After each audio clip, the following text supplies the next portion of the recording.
যারা যারা দেখছেন এই ভিডিওটি তাদের সবাইকে আমার অন্তরস্থল থেকে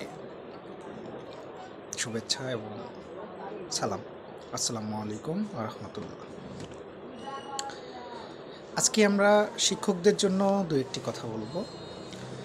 সেটা হচ্ছে এরকম যে আমরা স্বভাবতই দেখি যে যখন একটা ক্লাস দীর্ঘ সময় যাবৎ আমরা চালাতে থাকি, মাঝে মাঝে একটু বোর ফিল করি, মানে যেটাকে আমরা বলি বিরক্তি, কিংবা কখনো কখনো এরকম মনে হয় যে আমরা আমাদের সময়টাকে অনেক দীর্ঘ মনে করে আমাদের ক্লাসটাকে কন্টিনিউ করতে পারছি না, মানসিকভাবে হাঁপিয়ে যাচ্ছি। তো এই ক্ষেত্রে আমি মনে করি সেটা যদি 1 ঘন্টা 20 মিনিট কিংবা 30 মিনিট কিংবা 2 ঘন্টারও কোনো একটি ক্লাস হয়, সেক্ষেত্রে আপনি যদি এই পন্থাটা অবলম্বন করেন তাহলে আপনার জন্য অবশ্যই একটু কাজে দিবে। সেটা এরকম যে ধরুন আপনি একজন মাধ্যমিক শ্রেণীর শিক্ষক। আপনার ক্লাস ডিউরেশন হতে পারে 1 ঘন্টা কিংবা 50 মিনিট কিংবা 45 মিনিট। তো আপনি এক্ষেত্রে যদি এতটুকু করতে পারেন যে আমি আমার ক্লাসের 20% সময়, যেটা প্রথম দিকের এই সময়টাকে আমি আমার পূর্ববর্তী ক্লাস নিয়ে একটু আলোচনা, পূর্ববর্তী ক্লাসে কী ধরনের ইন্টারেস্টিং ঘটনা ঘটেছিল, কিংবা পূর্ববর্তী ক্লাসে কোন ঘটনাটা বা কোন ইভেন্টটা সবচেয়ে সুন্দর ছিল, কিংবা ওই টপিক্সটার মধ্যে মজাদার কিছু ছিল কি না, এই জিনিসগুলো নিয়ে কিন্তু একটু আলোচনা এবং শিক্ষার্থীদের কাছ থেকে একটু ফিডব্যাক নেওয়া যেতে পারে যে আসলে তারা ওই ক্লাসটা সম্বন্ধে বিস্তারিত ধারণা রাখতে পারছে কি না। অর্থাৎ আপনি গত ক্লাসে যে 1 ঘন্টা ব্যয় করেছেন, সেই 1 ঘন্টা আপনি সঠিকভাবে ব্যয় করেছেন কি না, অর্থাৎ আপনার ব্যয় করা সার্থক হয়েছে কি না, এটা আপনি একটু বুঝে নিতে পারেন প্রথম 20% সময়ে। এক্ষেত্রে আপনি শিক্ষার্থীদেরকে একটু নৈতিকতা, মূল্যবোধ সম্পর্কিত একটু জ্ঞান দিতে পারেন। সর্বোপরি আমরা 60% সময় তাদেরকে আমাদের লেকচার বা আমি যা তাদেরকে শেখাতে চাচ্ছি, আমার হৃদয় থেকে আমি যেটা তাদেরকে বোঝাতে চাচ্ছি, সেটা আমি তাদেরকে বোঝাতে পারি।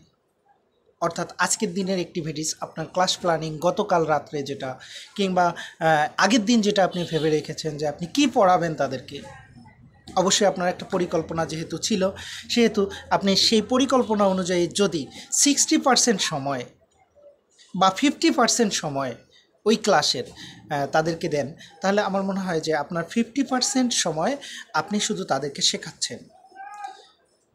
বাকি যে সময়টুকু থাকে, ধরুন যে 30% বা 20% সময়, এই 30% বা 20% সময়ের মধ্যে আপনি কিছু সময় আপনি তাদেরকে অনুশীলনের জন্য ব্যবহার করতে পারেন।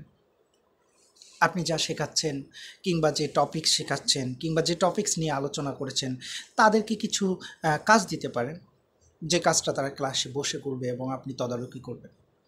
তবে এক্ষেত্রে আপনাদের একটু খেয়াল রাখা উচিত, সেটা হচ্ছে যারা একটু স্মৃতি দুর্বল স্টুডেন্ট, আমি বলবো না আসলে দুর্বল স্টুডেন্টরা সবসময়ই সবল হয়।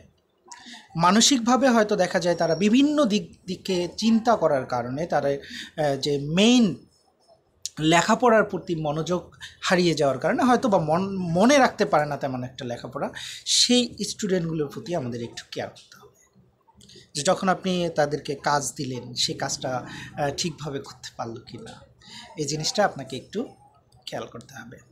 তো এক্ষেত্রে দেখা যাচ্ছে আপনার 20% সময় কিংবা 30% সময় মোটামুটি আপনার সুন্দরভাবে ইউটিলাইজ হচ্ছে, এবং তাদেরকে একটু বাসার কাজ দিতে পারেন সর্বশেষ।